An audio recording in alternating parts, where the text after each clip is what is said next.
এখন বরং আমার কাছে 8টা ডেড বডি আছে কোটা আন্দোলন, কিন্তু বাচ্চা পাওয়া গেছে, 3 বছরের বাচ্চা, 7 বছরের বাচ্চা পাওয়া গেছে, বেশিরভাগ কিন্তু এর আগে দেখেছিল রান্নার বেলাতে, কিন্তু এরকম দেখি মনে হচ্ছে শ্রী রামচন্দ্র দাস।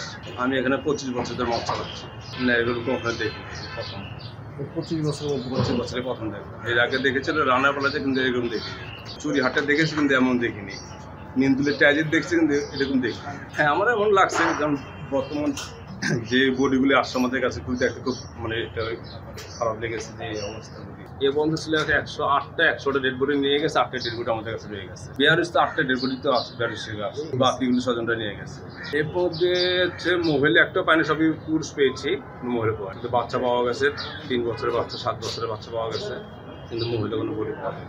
বেশিরভাগ হচ্ছে বুকে, আসলে বিভিন্ন স্থানেই এক একটা 11 বছর, 17 বছর, 15 বছর, 20 বছর, 25 বছরের মধ্যে বেশিরভাগ। কিন্তু অনেক সময় কিলেস যারা পেয়েছে তারা নিয়ে গেছে, অনেক সময় কিলেস ছাড়াও আত্মীয় স্বজনরা এসে নিয়ে চলে গেছে।